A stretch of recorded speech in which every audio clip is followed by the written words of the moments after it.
में भगवान ने 3 प्रकार की श्रद्धा का वर्णन किया। तदित्यन अभिसंधाय फलम यज्ञ तपः क्रिया दान क्रियासु विविधा क्रियन्ते मोक्षांसि। परिवार के व्यक्ति को जैसे अपने परिवार के सब लोग सुखी रहें, इसकी हमेशा उनके मन के अंदर भावना बनी रहती है, ऐसे ही परमात्मा के जो पुण्यात्मा जीव है यहाँ पर, उनके लिए परमात्मा को रात दिन चिंता बनी रहती है। ये संसार में तो जा रहा है, परंतु संसार में उलझ ना जाए, और इसलिए भगवान ने एक जीवन का सूत्र बताया अर्जुन को कि यदि तुम मेरी कही हुई गीता जहां कहीं पृथ्वी लोक में सुनोगे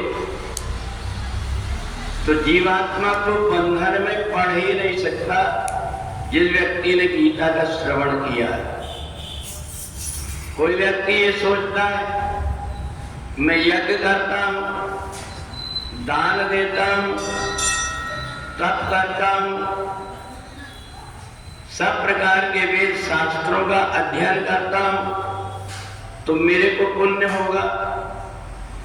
भगवान कहते हैं ये पुण्य क्षणिक है। व्यक्ति जो कुछ भी कर्म करता है इसका पुण्य तो उसको प्राप्त हो जाता है, परंतु केवल गीता के सुनने मात्र से व्यक्ति का जन्म और मरण का बंधन छूट जाता है। और इसलिए गीता में किसी राजा महाराजा की कथा नहीं, गीता में भगवान ने जीवन के सूत्र बताया। और जो व्यक्ति संसार में आकर के परमात्मा से जुड़ना चाहता है उसके लिए 11वें अध्याय में प्रार्थना बताया, सखेति मत्वा प्रथमोमेदुक्तम, जो प्रार्थना हम रोज करते हैं।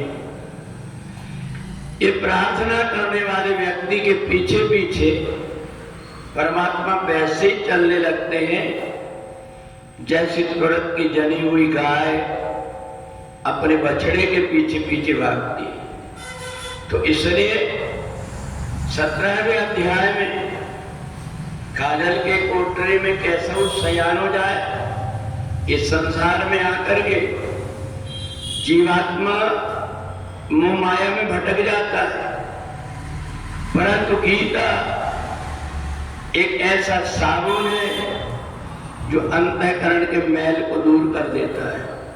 और इसलिए भगवान कहते हैं कि मेरे भक्तों की मेरे को हर जगह चिंतन होती, चिंता होती है। कोई भी व्यक्ति परमात्मा में हर किसी का मन नहीं लगता, परमात्मा के पास रह करके भी परमात्मा से जुड़ नहीं पाता, परंतु उस व्यक्ति के मन के अंदर श्रद्धा उत्पन्न हो जाए और सतोगुणी श्रद्धा हो जाए, वो मेरे से कहीं दूर जा ही नहीं सकता। कितना भी धन मिल जाए, कितना भी पद मिल जाए, परंतु वह व्यक्ति जब तक परमात्मा की याद नहीं कर लेता, परमात्मा का नाम सत्संग नहीं कर लेता, उसको लगता है कि मेरा जीवन अधूरा है। और इसलिए सतोगुणी श्रद्धा कैसे उत्पन्न होगी, उसका सूत्र भगवान ने बताया कि केवल तुम मेरे से जुड़े रहो और गीता का यदि तुमने श्रवण किया है तो तुम्हें गया में पिंडदान की आवश्यकता नहीं होगी।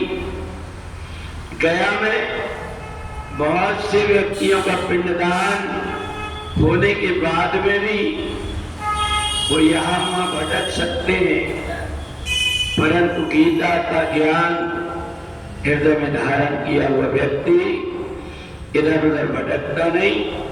इसलिए दान क्रिया विविधा क्रियन्ते मोक्षांचली, सब प्रकार के दान से बढ़कर के गीता का ज्ञान है।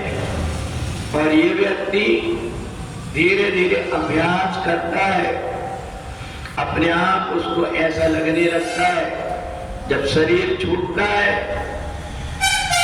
ये गीता के जो श्लोकों को पढ़े हुए हमने, ये श्लोक के अक्षर आसपास हमारे घूमते रहते हैं और भगवान के चतुर्भुज रूप का दर्शन करते हुए जीवात्मा संसार के बंधन से छूट करके परमात्मा के धाम को पहुंच जाता है। बोधि वृंदावन बिहारी लाल।